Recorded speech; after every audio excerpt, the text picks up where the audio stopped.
सोचिए, शेयर बाजार में ना दो अदृश्य दीवारें होती हैं, एक जमीन की तरह और एक छत की तरह। इन्हीं को कहते हैं सपोर्ट और रेजिस्टेंस। अब ये शब्द सुनने में तो काफी टेक्निकल लगते हैं ना, लेकिन इनके पीछे का जो राज है वो सिर्फ और सिर्फ इंसानी साइकोलॉजी में छिपा है। तो चलिए आज इसी साइकोलॉजी के खेल को डिकोड करते हैं। इस सफर में हम कुछ अहम पड़ावों से गुजरने वाले हैं। हम शुरुआत करेंगे बाजार की सबसे बेसिक लड़ाई से, मतलब खरीदार बनाम विक्रेता। फिर हम कीमत के पीछे की साइकोलॉजी में थोड़ा और गहरा उतरेंगे। ये भी देखेंगे कि जब ये मनोवैज्ञानिक दीवारें टूटती हैं तो होता क्या है, इन्हें चार्ट पर कैसे ढूंढते हैं, और हाँ, एक स्मार्ट ऑटोमेटेड तरीका भी सीखेंगे। आखिर में इन सब चीजों को जोड़कर देखेंगे कि कैसे इनसे बेहतर ट्रेडिंग के फैसले लिए जा सकते हैं। शेयर बाजार को ना एक जंग के मैदान की तरह सोचकर देखिए। एक तरफ है खरीदार जो कीमत को ऊपर की ओर धकेलना चाहते हैं, और दूसरी तरफ है विक्रेता जो उसे नीचे खींचने में लगे हैं। सपोर्ट और रेजिस्टेंस असल में वही मोर्चे हैं जहां ये जंग सबसे जोर शोर से लड़ी जाती है। तो चलिए सबसे पहले इस पहेली के सबसे बड़े सवाल को ही हल करते हैं। आखिर ये सपोर्ट और रेजिस्टेंस है क्या चीज? सिंपल भाषा में सपोर्ट वो मजबूत जमीन है जहां आकर कीमत गिरने से रुक जाती है।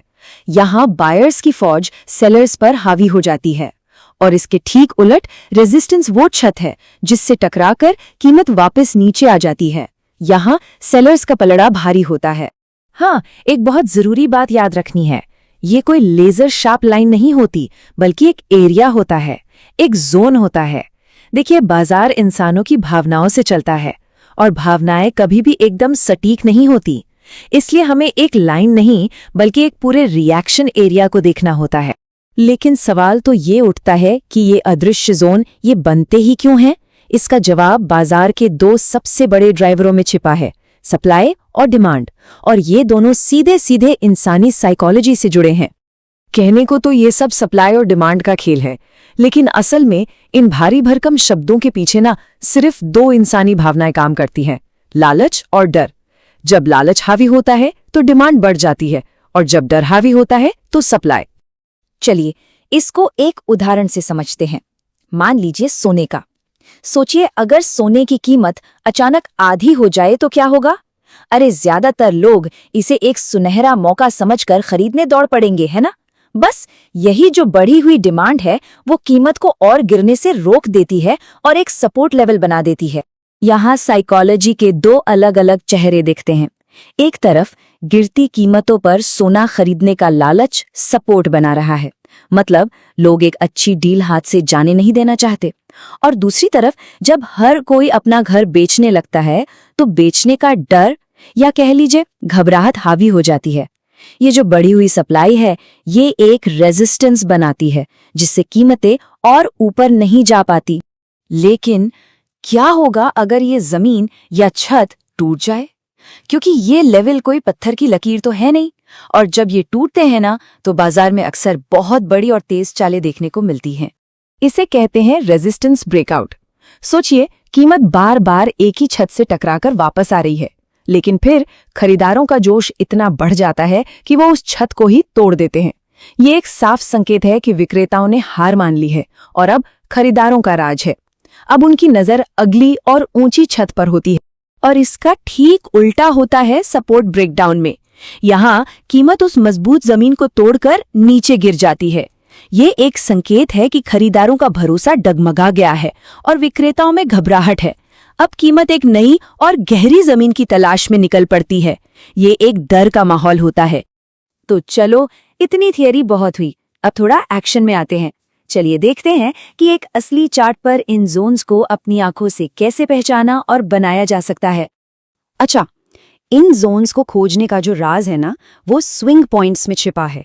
ये चार्ट पर वो मोड़ हैं जहां से कीमत अपनी दिशा बदलती है, जैसे एक पहाड़ की चोटी जिसे स्विंग हाई कहते हैं या एक घाटी जिसे स्विंग लो कहते हैं।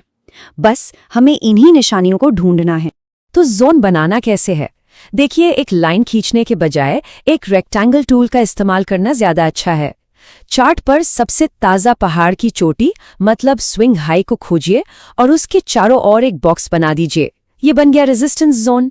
इसी तरह सबसे ताजा घाटी मतलब स्विंग लो के चारों ओर एक बॉक्स बना दीजिए। ये बन गया सपोर्ट जोन। सिंपल। हाथ से जोन बनाना सीखने के लिए तो ठीक है, लेकिन सोचिए अगर कोई टूल यही काम ज्यादा सटीकता से और फटाफट कर दे तो। चलिए एक प्रो टिप देखते हैं जो समय भी बचाता है और अंदाजे को भी कम करता है। तो मिलिए पिवट पॉइंट से।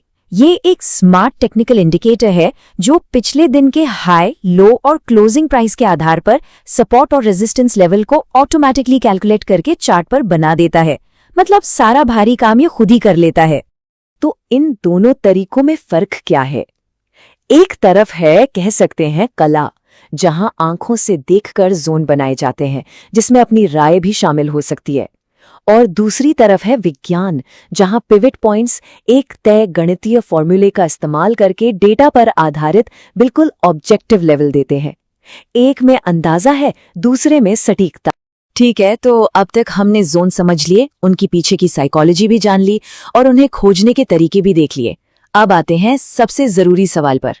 इस सारी जानकारी का इस्तेमाल करके बेहतर और स्मार्ट ट्रेडिंग के फैसले कैसे लिए जाएं? ये सारी जानकारी असल में ट्रेडिंग की रणनीति बनाने में 3 तरह से मदद करती है। पहला, ये जानने में कि कीमत कहाँ तक जा सकती है, मतलब अपने संभावित टारगेट्स क्या है। दूसरा, ये तय करने में कि अगर ट्रेड गलत जाता है तो निकलना कहाँ है, यानी एक लॉजिकल स्टॉप लॉस लगाना। और तीसरा, किसी भी ट्रेड में घुसने से पहले ये हिसाब लगाना कि जो फायदा हो सकता है वो नुकसान के मुकाबले कितना बड़ा है। एक बहुत कॉमन नियम है 2:1 का रिस्क रिवॉर्ड रेशियो। इसका सीधा सा मतलब है कि हर 1 रुपए के रिस्क पर कम से कम 2 रुपए का संभावित फायदा दिखना चाहिए।